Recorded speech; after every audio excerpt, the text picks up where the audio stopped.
How was your weekend? How was your weekend, Park Regency? Good. What's the game? Are you guys recovering from your Super Bowl Sunday? Yes.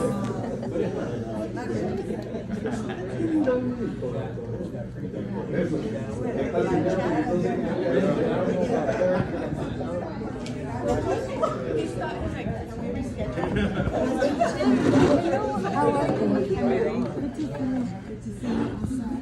But you're okay. You good? You're recording? So, yes. Is that better? Yeah, I think that's good. Okay, good. Thank you. Okay, so we have some OG agents up here today. OG agents.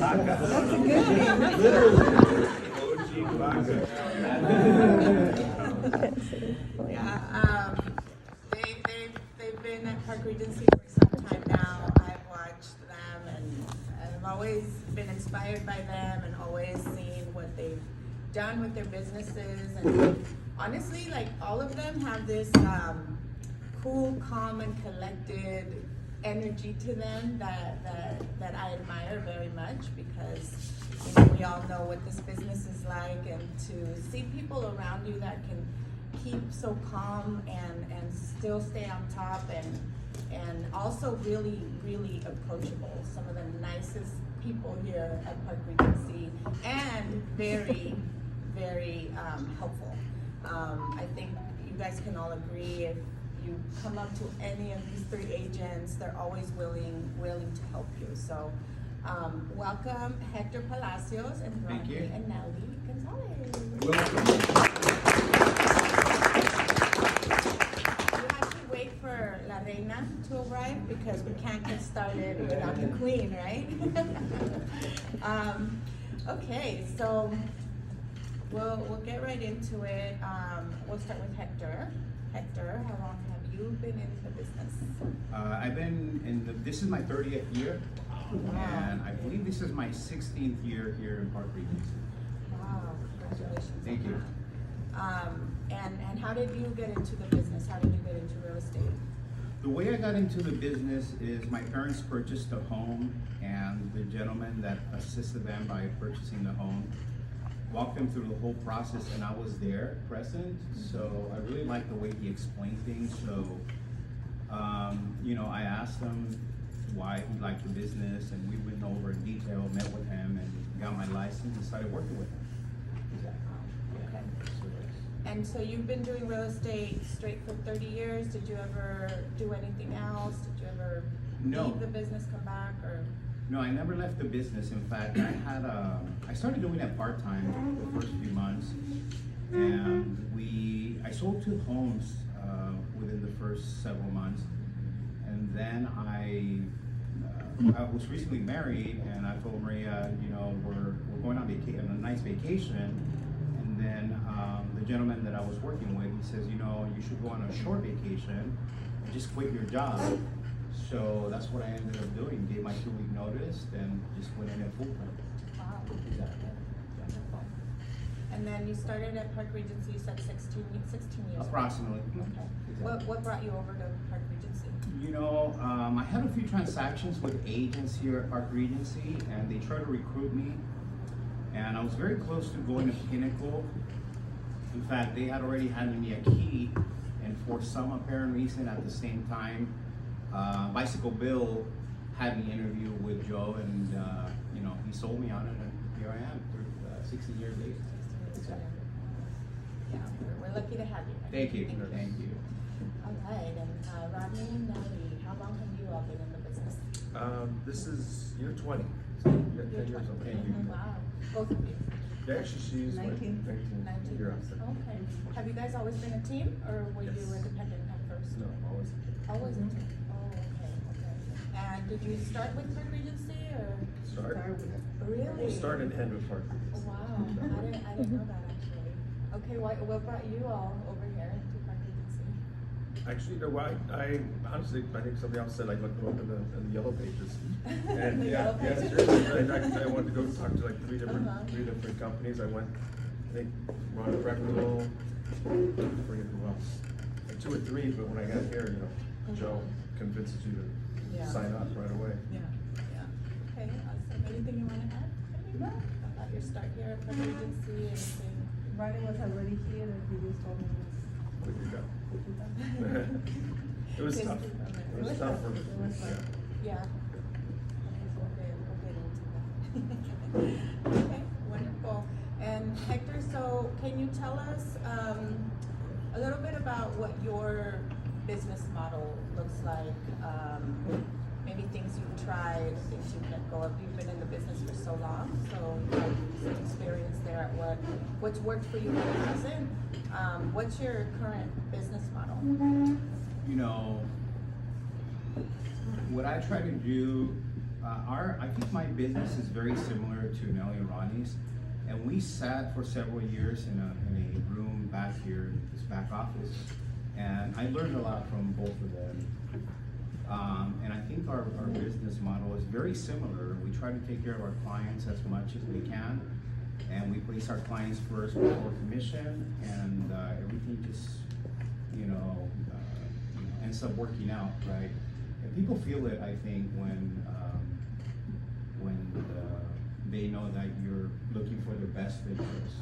Exactly. Placing your clients first before commission, what does that look like in a transaction or in a relationship with a client? What that looks like for me is from, you know, referring them to the lender, and then, you know, explaining the offer, explaining, sitting down and going over escrow instructions, and I do pretty much everything thoroughly, because that's the way I was taught. I was very fortunate that I started working with this gentleman, and he was a very well-educated person. So we went over the purchase contract, disclosures, escrow instructions thoroughly. So I think that's one of the key or why, you know, my clients keep on coming back to me. So every so often, you know, if I go to a listing appointment, I'll get there 10, 15 minutes before, and I'll go ahead and go through it just to make sure I explain everything the correct way. Same thing for disclosures, home inspection, and the escrow instructions. Exactly. Okay, so you actually take the time to go through each step of the transaction with all your clients? Correct. And I wish a lot of the agents would do the same, and I'm open to holding a class and going over some of these disclosures, because a lot of these things don't matter until you get involved in a lawsuit, and I've been involved in one where all of a sudden attorneys start looking at signatures, dates, and that becomes very important. Exactly. So what is since you know, we talk a lot about time, right? Mhm. Being time efficient. How does that play into your business model? How do you time block for, you know, when you're nurturing your clients in such a thorough way and still focused on getting new business in? Okay. So, because I've been in the business a little longer than most of my clients are referral based or past clients, where I don't have to invest as much time on prospecting. Most of my clients, you know, I know that if I go to a listing appointment and it's a referral, most likely, you know, 90–95% of the time I'm gonna get it. So I don't need to invest as much time. Of course, I don't ignore the door knocking, because I know I need to keep on getting better and getting more clientele. But I would say probably 80–90% of the time I focus on my past clients and sphere of influence. So it sounds like more of a referral based Exactly. business. Okay, wonderful. And you do have a farm? I do have a farm. In fact, you know, it's interesting, when I came to Park Regency, the only farm that was open was in Pacoima, my hood. So I took it upon, and I've been there ever since. So I know, based on my experience, I can probably handle something, you know, a little higher in price. But I'm there, you know, and I do get listings in my phone. So How long have you had a farm? ever since I came here. Oh, okay. Exactly. And how often do you go out there, or if you do, and how often are you mailing, or what do you do to keep your farm going? So I try to mail at least once a month or door drop, and then I'm out there passing out flyers. Whenever I slow down, I get out there and door knock. So, yeah. But I was very fortunate when I came here that Saul, you know, rest his soul, he helped me set up my marketing for 3 months. So we were able to print 3 flyers, and you know, I was actually more, I think it was 6 flyers. I was marketing every 15 days. So I think we have the resources here in our company and the help from everyone to be successful. I think the only thing a lot of the times we lack of is just setting goals and having a reason why you're gonna go out there and door knocking and get business. Yeah, it sounds like it's all the fundamentals and just putting them in place, Exactly. right? Okay, so Rodney and Nelly, Hector says he learned a lot from you and that your business models are similar. Can you go into it? Yeah, I think very much so. I mean, we did, you know, being in that room with you and listening to how you handle your clients over the phone was a good experience coming in with really not much experience at all with real estate. And I know, you know, you say that we're all, you know, we come off as calm and relaxed and mellow. In the beginning, it wasn't like that.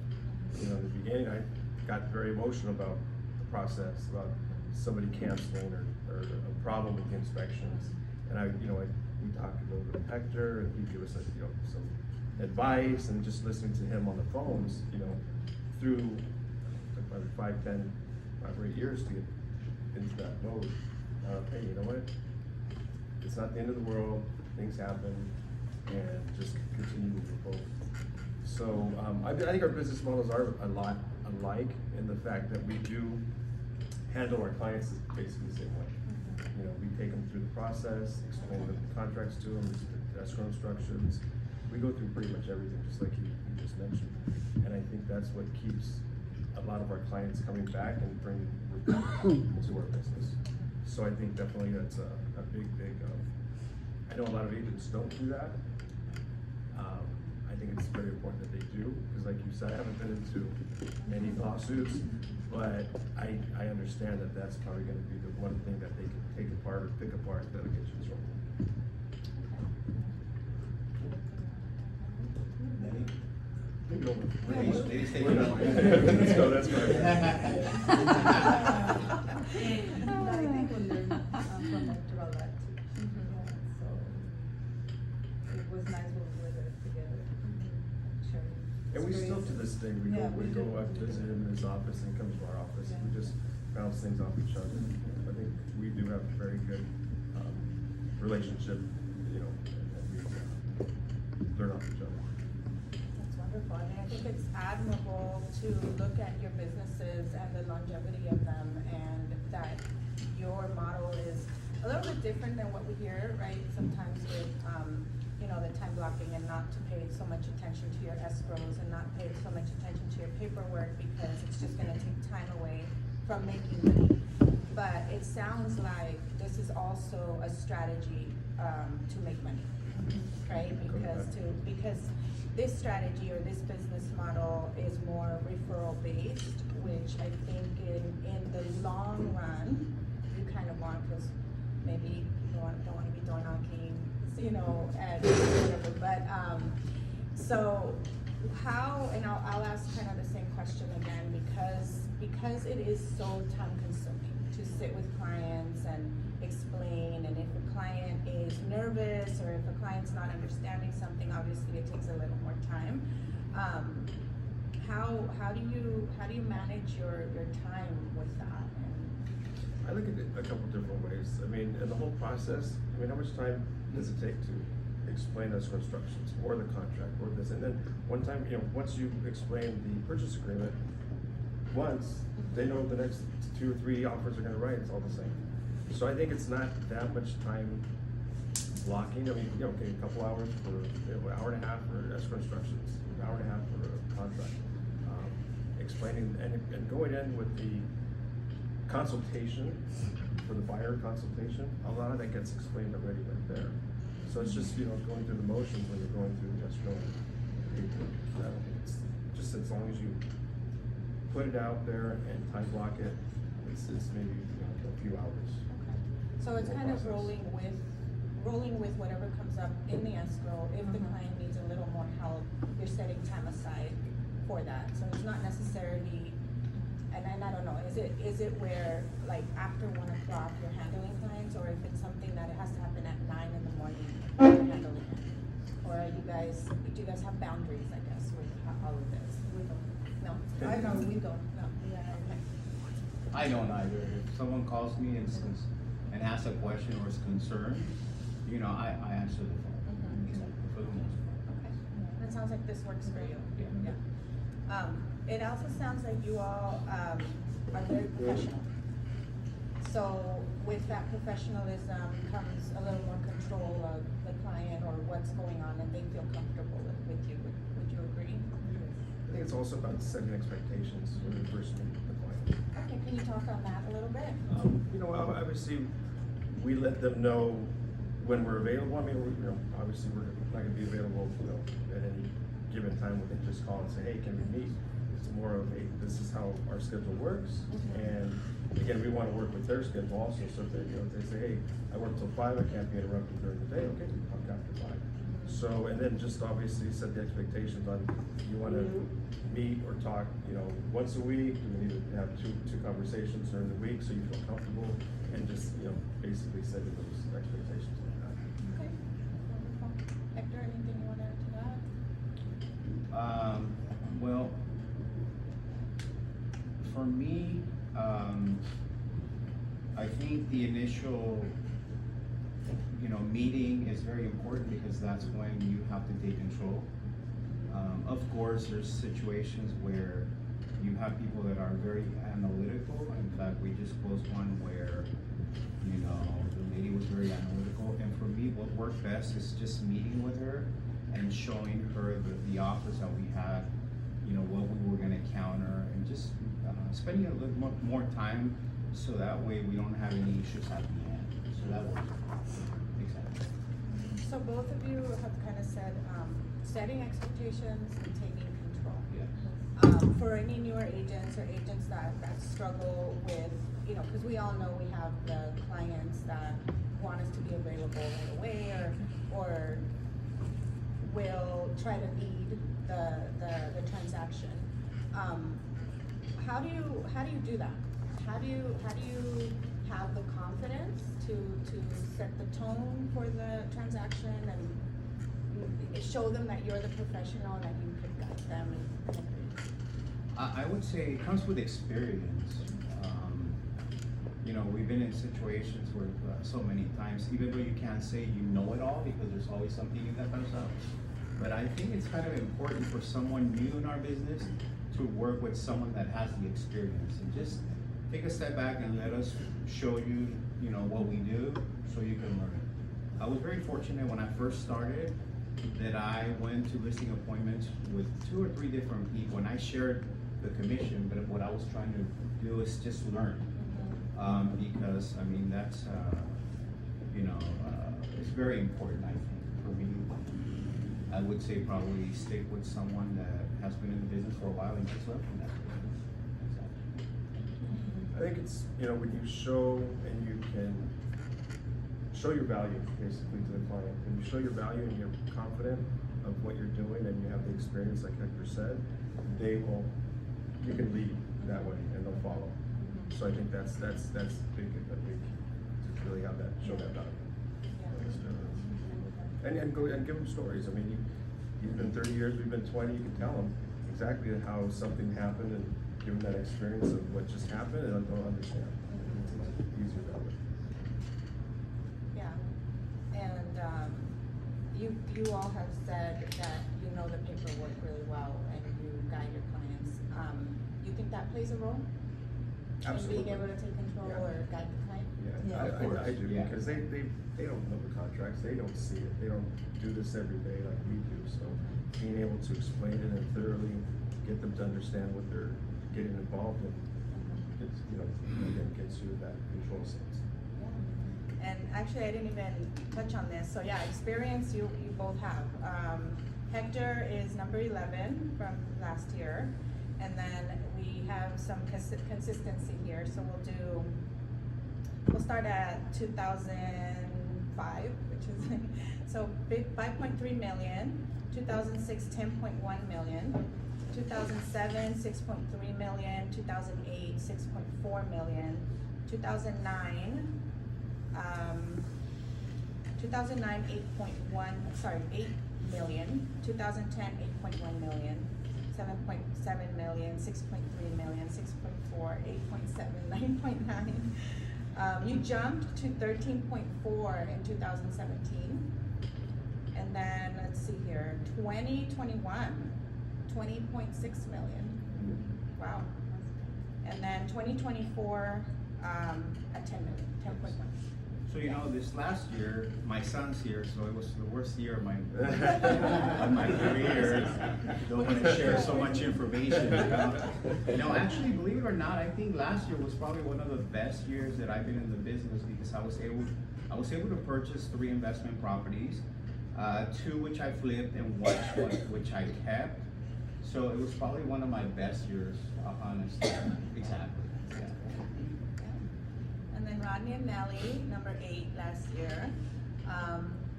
2005, 2.3 million, we'll just kind of go through it. 4.6 million the following year. 4.5, 3.5, 10.2, 8.2, 7.7. We'll jump over to 2020 you did 18 million.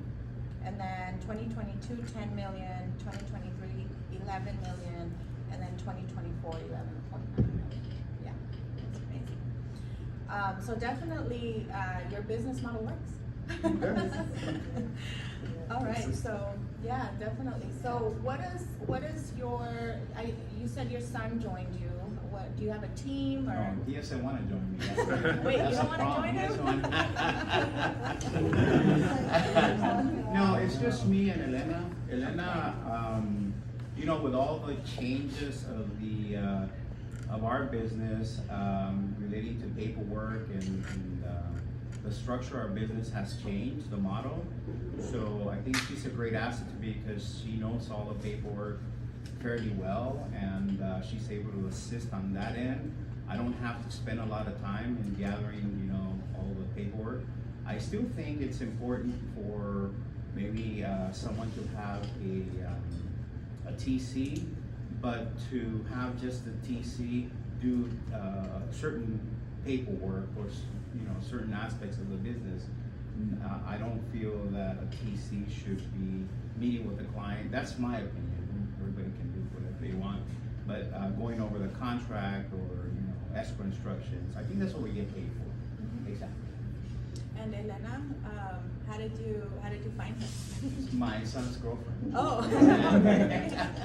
Yeah, so Elena's got also experience. She used to work at another real estate company. Uh-huh. She's licensed. Okay. And how long has Elena been? She's been with me for about a year and a half approximately. Exactly. So it's basically It's just you and like- Elena. Exactly. Okay. Yeah. I love to help people. I've never thought about, having a group or, it's just me. Mhm. Exactly. Awesome. And then your team, how do you? Mary, with Mary Torres. Mary, okay. Yeah, she's been Awesome. been with us for quite 2012. 2012. Oh, years. How does Mary help you? A lot. A lot. Especially when we go on vacations and all the time. Yeah. Yeah, So she kind of takes over? yes. We do have a TC with Yes, Jessica. she can. Oh, okay. She can help us a lot too. And how do you two work together? Like, do you each have a role that you play, or are you both, how do you work so well together? We put a wall.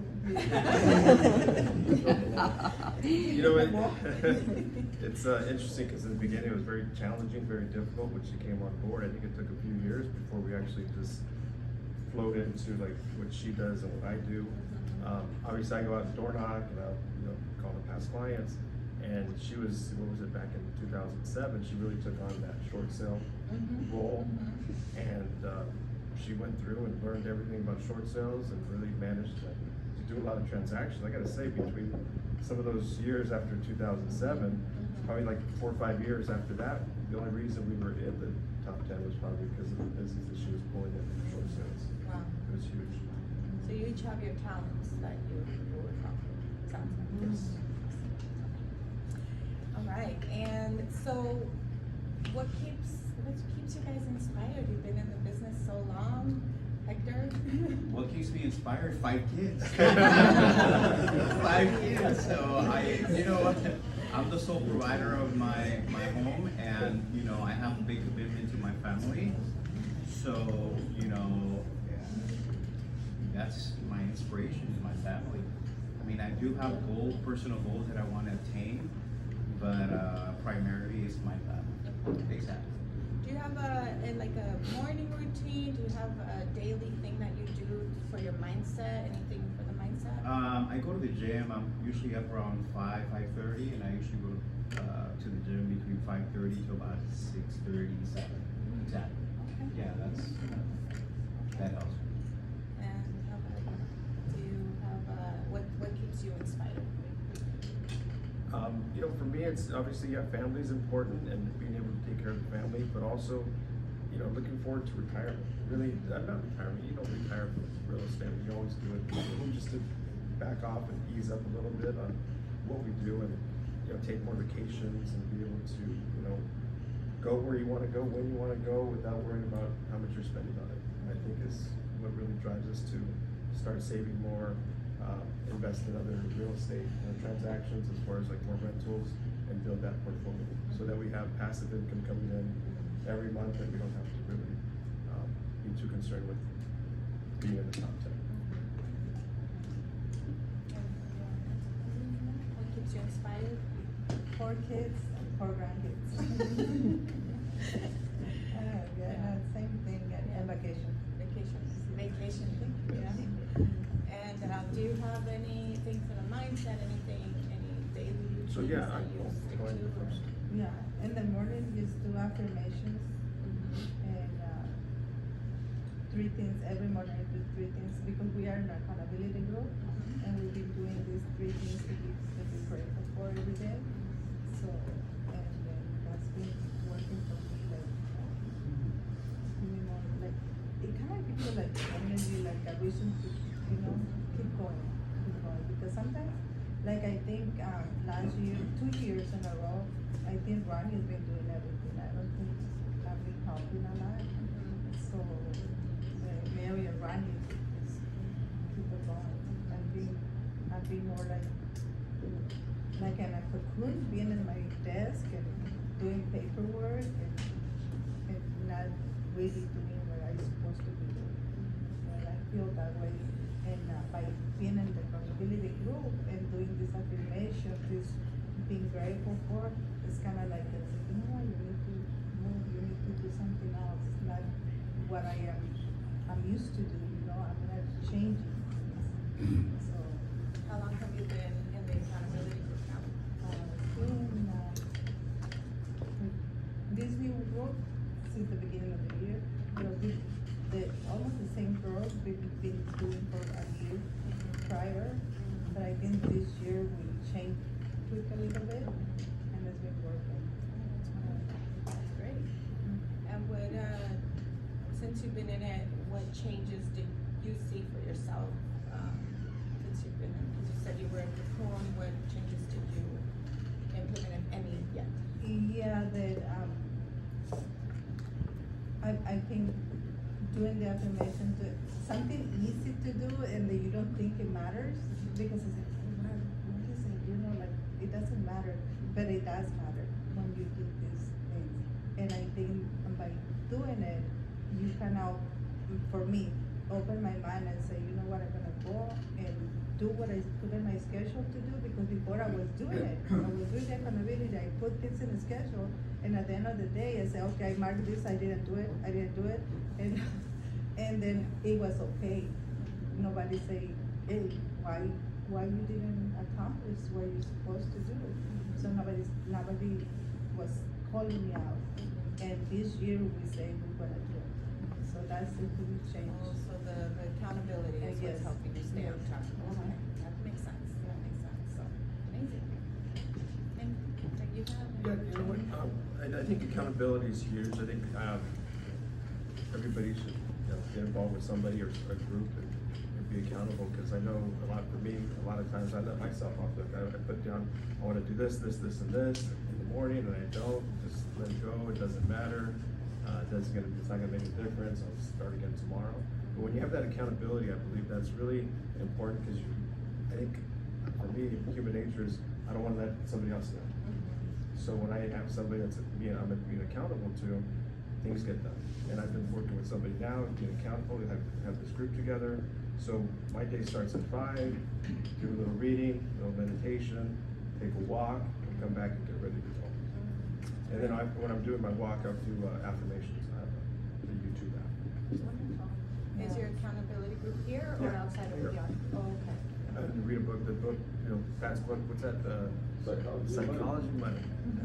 Almost done with it. It's good, just really getting involved in that, really understanding how we see money and the habits we have. It's really, really intense. See, once again, it just shows you that our company has everything we need to succeed. The question is how much you want to succeed, how much are you willing to Everything's get accessible down here. in the ditches and work hard. You just have to tap into it. Yes, exactly. And I think you were in a mindset group too, right? I Or in was. an accountability, are you still in that? No, we're not. Okay, will that be starting up or? I'm not sure yet, it was taking a little bit of time, because I try to manage my time with, I think I had discussed with you with rentals and then business and then, family, and I felt that I was spending a little too much time doing that and not getting really out what I needed. But I definitely do think it helps out. How important is mindset to life and to business? It's everything, especially right now that there's so much outside noise. That I think you need to stay plugged in to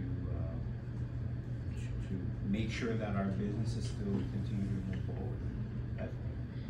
Yeah, mindset's everything. I think, just to keep you focused, you gotta have the right mindset of what's going on, and be willing to come into the office and really give it your all, and do the best you can every day. Obviously, not every day, for me, I don't, come in and do the best every day, but you try, do the best you can.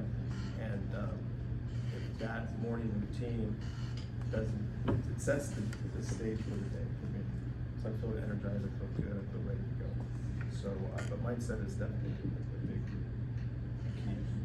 Like he says, there's so much distractions right now, it's ridiculous. I mean, and our clients are distracted, our community's distracted. So we gotta be the one, again, that can come in and show the value and understand what the distractions are and help our clients.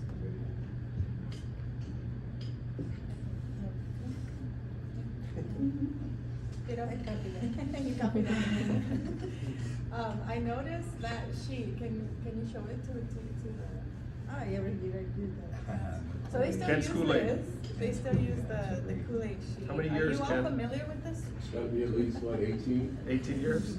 And can you remind us Yeah. how you use that? What happened is, Ken does it for us with his green,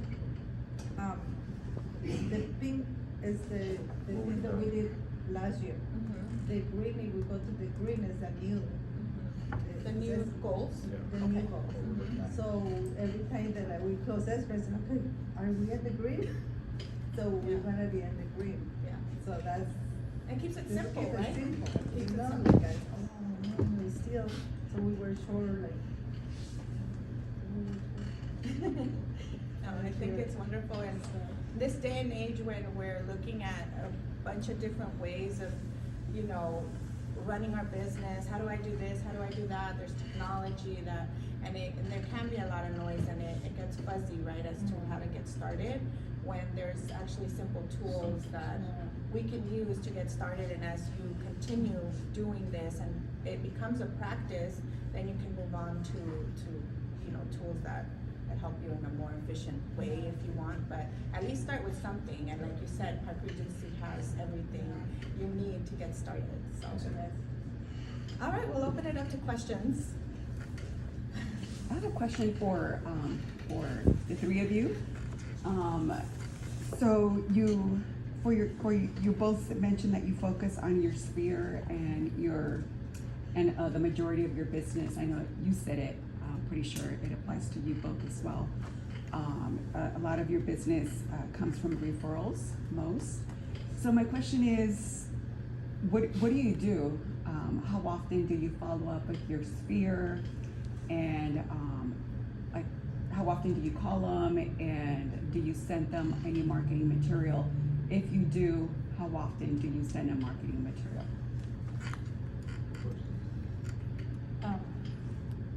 It's sad to say, but we don't call them as much as we should. We don't send them mail.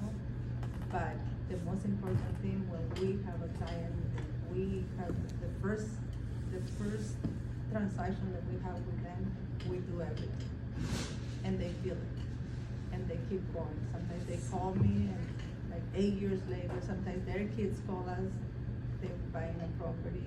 So it's very important, the first transaction that you do with your client, try to let a good impression with them.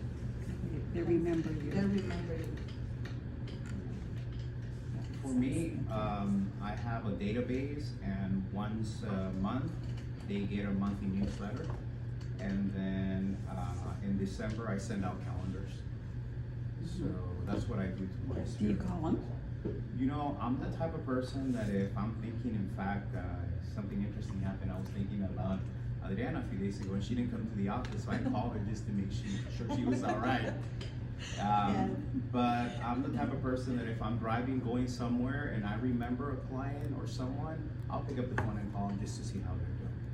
Or if I'm in an open house and it's slow, I'll pick up the phone and just start calling and see how they're doing.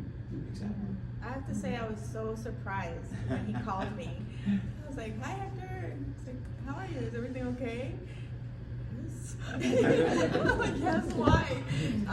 But did it leave an impression? Of course. He noticed I'm not there. That leaves an impression. So a lot of what they're saying, it's that whole saying, right? Like, people will remember how you made them feel. People will always remember how you made them feel. It just really sounds like that is the nuts and bolts of your businesses, is not so much in the follow-up, not so much in, well, of course follow-up, but not so much in the, hey, let me send the Christmas cards and this and that. But it's more of the experience that these clients have with you. It's like this concierge experience with you, that it's what they remember, and they'll call you like years later. Yeah. You know, and I think that's the nice thing about coming to the top 10 interviews. You're able to gather a little bit from everyone, and then you become your own. You know, we're not telling you to conduct business the way we do. This is what works for us. Yeah. But I think, you know, if it works for us, it's got to work for other people. It's not about reinventing the wheels. About learning your style. There's a bunch of different styles here, and that's the beauty of Park Regency, is that you have so many in the top 15, and all of them with different styles, different personalities, different backgrounds.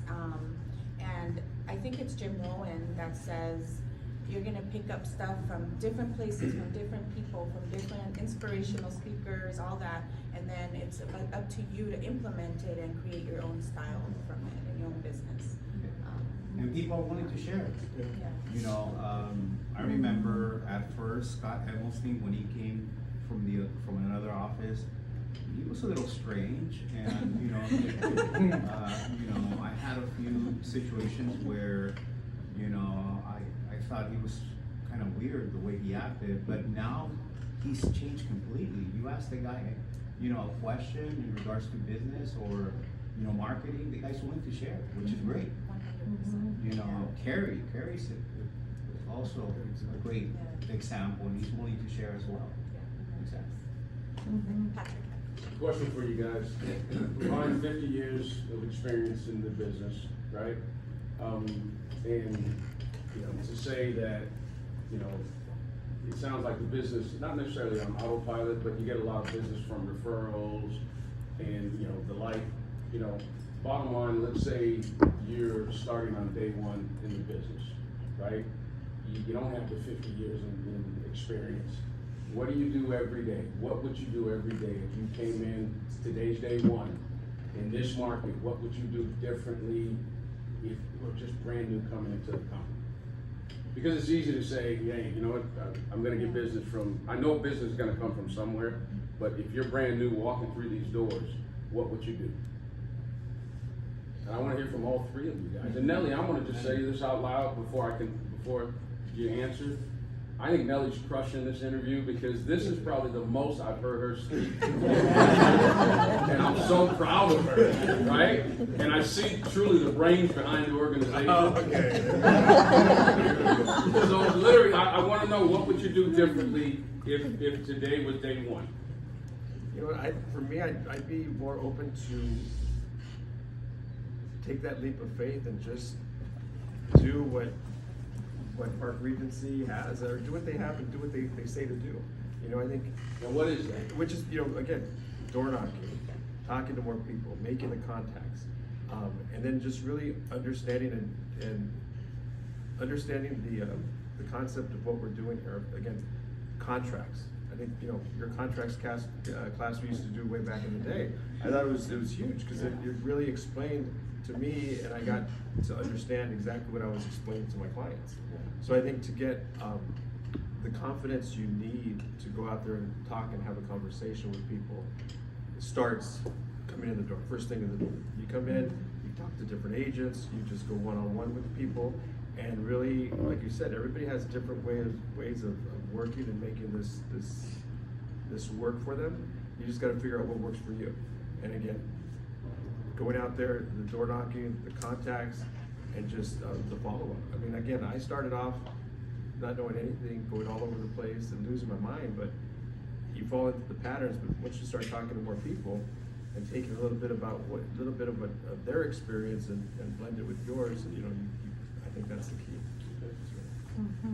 And I think when we started our business, I remember going with ideas to the stores, passing flyers, you know, things like that. I will do the same thing, going to the swami. We did that. I did that, you know, because I didn't have business. So we wanted sometimes just passing business cards, you know. And now that you ask that question, I say, you know what? I did that, and now why I'm afraid to go out there, you know? Yeah. I think because I had somebody like Patty Diaz, I said, let's go, like people like that, like let's go as a team. So you're saying maybe like a person who would come in, team up with someone else? Team up with somebody. Gotcha. Yes. Who's maybe also new or a little bit more experienced, Yeah. okay, and follow their lead. Yeah. Okay. I would say that for someone new, they need to commit. They need to commit to having a schedule, coming to classes, talking to X amount of people, doing open houses. Because I think if you commit and you're consistent, something's gotta come out there. You know, the difference between us that, yeah, we get our leads and we're able to close them much faster versus a new person. It's gonna take them a lot longer to come up with a deal. But I think if they come to the classes and they're willing to, you know, be in the trenches and work hard, our business works no matter what. Exactly. So commitment is this business does work. yes. Oh, yes.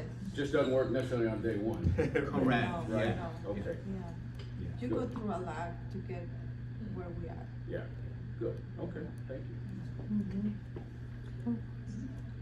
Can you talk a little bit about your community involvement and the things that you do for your community where you're from?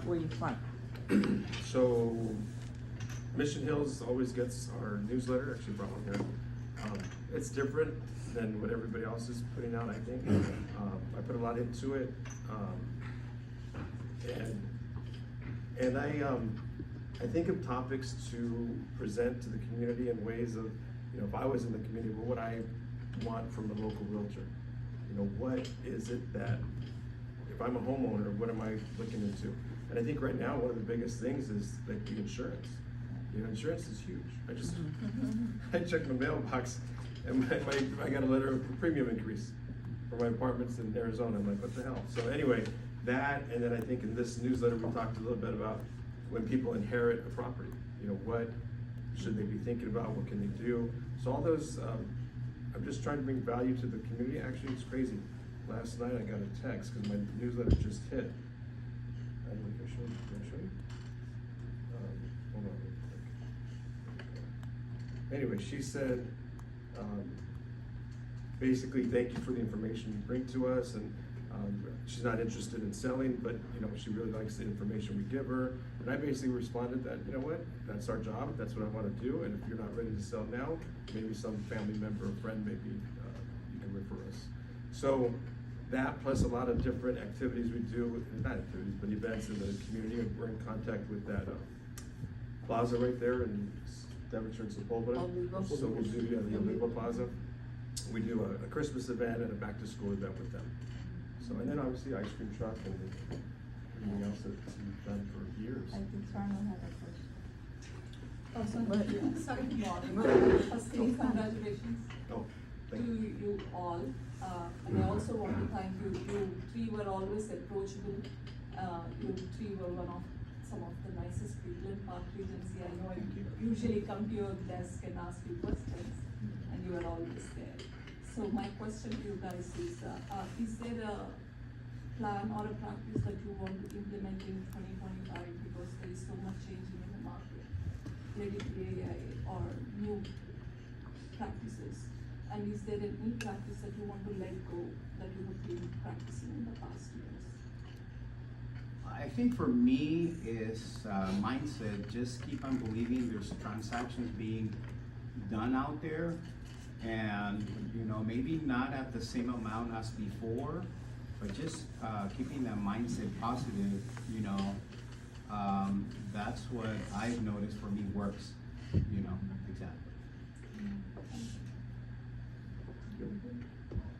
I think for me is keep doing what we're doing and just be positive and always expect the best. And I think for us, it's also just, you know, be more consistent with the past clients and center of influence, the contacts, and calling them more often than we do. I think one of the things I think Scott told me a couple times is, dude, you're blessed and you're cursed at the same time, because yes, business just kind of comes to us, and we're not really out there prospecting, you know, 4 hours a day, making all the calls we're supposed to be making. The things just happen. So. And I know more things will happen if we just tweak it a little bit more and just be consistent with with the basics. You know, really the basics. Go out, door knock a couple hours a day. Make 10 phone calls to your past clients every day. You know, call your sphere of influence, and then just send the mail. It's easy to do, or it's simple. It's simple. It's just not easy to do. You just got to be consistent and committed. Like I think that's a good word that Hector said. You see, Adriana, I think Rodney and Nelly sharing what they do for the community, and I think they're very involved in schools, in fairs, parks. I don't do that, and that brings in a lot of their business. For me, it's absentee owners. So again, they're willing to share, I'm willing to share. Anybody can learn if they really want to move forward and become successful. Exactly. What does the absentee owner avenue look like? I usually send out a letter. It's the same letter I send out to, every city, and it goes with a 1031 exchange information letter, and then the comps behind my letter, and then a free market analysis. Exactly. That's actually a strategy that Park Regency teaches, right? Because I remember. I actually learned it from Art O'Hare. Yeah, he's the one that actually shared it. Wake up, Art. You know what's interesting? He actually didn't share it directly through me. When we used to be in the room back there, he shared it with Manny Meneses. And because Manny was big on social media back then, so then I noticed that Manny Meneses didn't take on, doing the 1031 exchanges. So then a few months, I approached Art, and he was helpful enough to show me the letter, even though he didn't let me, touch his computer, which I can understand. But yeah, exactly. So it sounds like you have strategies of getting business. It just doesn't look in the way that, okay, we're gonna sit here from 9 to 12, we're gonna door knock, we're gonna do this. It's just a different strategy, and then part of that strategy is this nurturing, is the way that you treat the client, because as soon as you get a client, and as soon as you have somebody, they are getting top-notch quality service. Awesome, that's amazing. Rodney and Nelly, your community events, I think that's fantastic that you guys provide that to the community. So my question is, what feedback, what do you hear from the community that do attend your events? And do you get business directly from those community events, or does it just come with the flow? It really comes part with of the what flow. you I think do? they just, they see us out there and they recognize us, they know that we do give back, and it's not just always about, business, it's about we do care about the community, and obviously keeping home values high is one of the number one things that we're trying to accomplish. But I think getting involved with the schools and the shopping center, it shows that we're out there. Sometimes we'll go to those restaurants and people recognize us and they say hi to us and what have you. But I think one of the things is they feel more approachable. They could come up to us and approach us, not necessarily as a stranger realtor knocking at your door. It's more, they know who we are and they know what we do, but it's more, I feel like they can really approach us. Like somebody was at one of the neighbor council meetings, and she goes, I'm thinking about coming on the board. I said, that's great. She goes, and the reason is because you're on it, and I can approach you, and I know where you're from, and I know what you do for the community. So those things I think really help out. And for me, the thought that came to mind is, if I were to see you guys out in the providing the community events, I'd be like, oh, they really care about the community. So you would be that of mind. So that's awesome. Rafael? Yeah, so what CRM do you usually use? Because, I've been out there door knocking pretty consistently, but, oftentimes the notes, I don't have a CRM, so I'm thinking, what CRM do I need so I can go back and, input the notes for the context that I did, speak to. Okay, it's been pretty good so far. I've been doing it for about 3 weeks, and I've gotten a real good, result from doing it. But I don't have the notes to go back to say, hey, this person is warm, as opposed to this person is pretty hot, he's ready to go.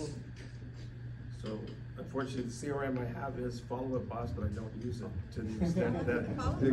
Follow Us. I think honestly, if I were to start with an Excel sheet or something, to be honest with you, if you have an Excel sheet of contacts, when you met them, and then little notes behind it, because to me, the CRMs, that's my bad on that. So I can't really answer or help you with that one. I use Follow Up Box too, but I don't use it verbatim. I don't follow. So, Hector, so when you're out door knocking and you talk to a client and you have notes, do you just remember the notes, or when you talk to I 2 or 3 use different my people? phone. Your phone. My phone, Yeah. exactly, yeah. Your notepad on your phone? And Notepad, The exactly. notepad. We Yeah. use Follow Up Boss, it's an app, and you can just create a new person, and then Pretty what's cool simple. about Follow Up Boss is that you can create different sections for different leads, so if you feel like it's a hot lead, you can put it in a hot lead section, Oh, if you feel like nice. it's like a nurture, you put Yeah. it in nurture, you can just make different columns for different leads, and say that you're out, you just open your phone up and put hot lead, and then you can also write notes about the person and get their information on everything, and if you, connect Follow Up Boss to I forgot which one it is, but you can also send newsletters through Follow Up Boss to them. See, now I'm See, ready. the young people. Yeah, exactly. So, Oh, go ahead. sorry. So, as far as all the different ways of getting streams with your farm and your mailing, your phone calls and the internet, all the social media, where would you think that you feel the most success for you? For me, it's my past clients and the absentee owner. That's where most of my business comes from. Past clients too, and other agents too. Giving me referrals. I got a question for the three of you. Do you think you'd be sitting there where you are right now if you worked remotely? Hell no. No. Why? You know what, I believe you need the interaction with other agents and see what's going on, because if you're at home, it just wouldn't work for me, there's no way. No. There's no way, I mean, I like coming in, you know, getting in touch with other people here, and seeing them walk out the door, knowing that they're going out door knocking, and I'm just getting in, or vice, you know, I just, this vibe, you can't, working from home would not be What about you, good. Hector? For me, you know what, Ken, I can't say that 100% of the days that I get up, I feel upbeat. But I think for the most part, the environment here in our company is very positive. And I love coming in here because I feed off of a lot of people. So no, I don't think I can stay home, even though my kids go to school. I don't think I can conduct business out of my house. That's just me. Exactly. Same thing, I can stay home. It's here, you have to see your, The energy. the energy. And I think every single person in here plays an important role, even though they might feel they're not important. They are important to, Yes. you know, all of us. So, you know, I feed off of that. So make sure you keep showing up. Yeah. He's gonna be worried about that. So the only thing that I've been doing pretty consistently has been door knocking, and it's been okay, but I do feel that I need something else. Do you guys recommend calling, and if so, who do you guys recommend that I should speak to, like maybe listen to for a little bit or watch them, or? I think, I mean, obviously door knocking's good. For me, I have a list of phone numbers of people in my farm. So what I would do is I call once I know my newsletter's out, because they just received it, and then within the first week after they received it, I'll make those calls, just to make sure they got and received the newsletter. So for you, I don't know, you know, just starting, so just whoever you have written down or the contacts you've made, if you can get numbers, ask Sandy for numbers, and then just, you know, start going through calling the farm. And Rafael, I think it's a lot of times what we do is we think about it too much, right? You just have to go and do it. You have to go and shadow whoever is door knocking or whoever is cold calling, and then you start realizing what suits you. Again, you find your style. Just do it, basically. Nike style. Just do it. Any other questions? I just got one over here. Hector, you do absentee owners, you say, right? Yes. Are there ever months or quarters where you keep mailing and you don't get anything? Of course, it always happens. If you had to guess, and I don't mean to put you on the spot, but if you had to guess how many transactions since you started your campaign on absentees, could you kind of guess at how many transactions you've had? Or maybe how many a year do you average? Just from that source, though. I would say anywhere between 8 to 12 on a yearly basis. That many? Exactly, yeah. Have you ever gotten caught in the fact that you did it for 3, 4, 5 months and then you want to back off because nothing's coming in? Of course. Interesting, isn't it? Exactly. And some of the investment properties that we own have been because of absentee owners. It's unbelievable. And I want everybody to take note that these folks up on the stage, up on the platform, whatever it is, give me an interview right now. They've all taken their income and invested it in real estate. So the second step of a career, right, is they're investing in real estate, and they all have a beautiful retirement plan just set up already, and with the passage of enough time, it's gonna be very profitable, and it already is. But that's something a lot of people miss. Take your income and invest it, because all of them up there have, and they've done very well with it. You can't really lose by buying rentals, truly. And I don't even care what interest rate they are. If you buy them over a 10-year period, you'll make money. I acknowledge all of you for having the courage to do that. And I think, you know, I learned a lot off the Hector and you, Joe, about, you know, buying property. Again, we didn't do it here, but in Arizona, it's worked out well, and I know that was a big leap of faith for us to do it out there. So it's like, it can be done, and it's not easy, but you just gotta have that blind faith to do it, because it does work. You know, both of you guys joined the investment club. I just thought about this separately in the last year. Why? Well, that's one of the things that we should have done when we first walked in the door, and start investing in that, in the club. You know what, I just heard, I've seen and heard so much positive things about it, and I'm not, again, I don't have much money in the stocks, but I seen it grow. I mean, you guys, you promote that thing and you show the results. And I'm like, dude, what the hell, why can't you just put $1,000 every closing? It's like, I swear, if I would have done it 10 years ago, you know, things would be really nice. Yeah. I mean, things are good, but it'd be really nice. So now we're committed to that. And thank you for allowing us. Yeah, for me, it was just another layer, Pat. There you go. Exactly. So, you know, I figured if I have money in real estate, a little savings, why not tap into something new? You know. Cool stuff. Good for you guys. Eva had a question. Nelly, how did you get into short sales? Like, did you shadow somebody who did that, or did you take a class, or like what made you kind of focus some of your business on that? No, we were giving ice cream away, and a homeowner came, got the ice cream, and asked him a question about his mortgage. He was late, so I told him to meet here at the office. We will call the bank together, which we did. I saw his income. He didn't qualify for it, so I told the bank, the customer service, and she transferred me to the loss mitigation department and walked me through the short sale, and that's how I did my first one. So if, say like a new agent was to want to do something like that, should they shadow somebody like you, or like, what would you Definitely, yes. You know, not because she's here next to me, she's probably the best short tail expert. She has people from other offices calling her. Right. So the short tail process, I think it's a little more difficult. So I think instead of shadowing her, I think you should give her the deal. She's great. She knows a lot of things. And I'll tell you what, Angel, remember a couple of years ago, tracked your numbers, and you were number 1 or number 2 in LA County for short sales, which is unheard of. So she's good. Yeah.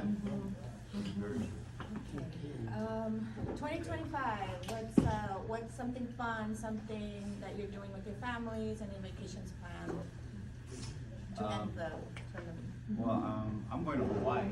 When is that? I think, is it the 27th, Monty? Maria's the one that plans the vacation. I think it's the 27th of March. Yeah. March. Oh, it's coming up. How long are you headed? How long are you gonna 5 be? days. 5 days. Exactly. We've never been there, so it's our first time. It's gonna be great. Are you going to Hawaii because you're afraid to go out of the country? You're afraid Yeah. to go